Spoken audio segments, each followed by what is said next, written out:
Pabahay ni Viancy susunod na, totoo kaya mga kalingap? Viancy excited na. Yan malalaman na natin yan mamaya.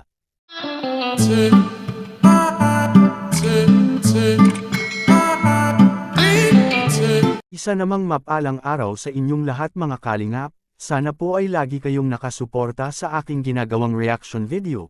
At kung nagustuhan po natin ang ganitong kwento, huwag po nating kalimutang mag-subscribe sa maliit na channel na ito, at paunawa ating tapusin ang kabuohang nilalaman nito. Siyempre huwag din nating kalimutang suportahan ang ama ng kalingap na si Val Santos Matubang at Kalingap Rab.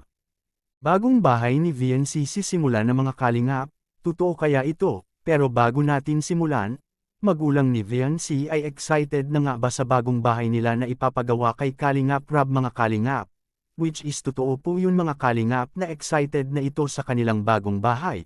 Sino naman kasing tao ang hindi ma-excite pag tayo ay pag-agawan ng libreng bahay? Tiyak lulandag ka talaga sa saya at tuwa pag tayo ay nabibigyan ng ganito kagalanteng bahay mga kalingap. Kaya tuwang-tuwa ang magulang ngayon ni Viancy sapagkat bihira lang na mangyari sa buhay natin iyon, na may taong sasalba sa ating bagong bahay para magkaroon na tayo ng maayos at malinis na bahay mga kalingap. Tiyak lagpas na naman ito ng 1,000,000 mga kalingap ang mauubos nito sa bagong bahay ni Viancy. Dahil sinabi na ito kay Kalingap Rab na mas malamang ito sa bagong bahay ni Carla na gumastos din ng 1,000,000 mahigit, kaya alam natin na marami na rin ang nag-abang nito sa bagong bahay ni Viancy. Ang swerte naman ni Viancy mga kalingap na binubuhusan ito ng mga blessing at biyaya sa kanyang mga sponsor lalo na sa mga viewers na malaki din ang naitulong kay Viancy sa video kay Kalingap Rab. Sa kabilang dapo naman sinisimulan na nga ba ang bagong bahay ni Viancy, siguro ay naghahanda na ito sa mga kagamitan mga kalingap, na mga materials na gagamitin sa bagong bahay na Viancy dahil alam naman natin na hindi maging madali na bumili ng mga materials mga kalingap, sapagkat aabot pa ito ng ilang araw bago ito i-deliver sa bahay ni Viancy, lalo na kung mauubusan ng stock yung kanilang bilihan at hahanap naman sila ng iba pang store mga kalingap.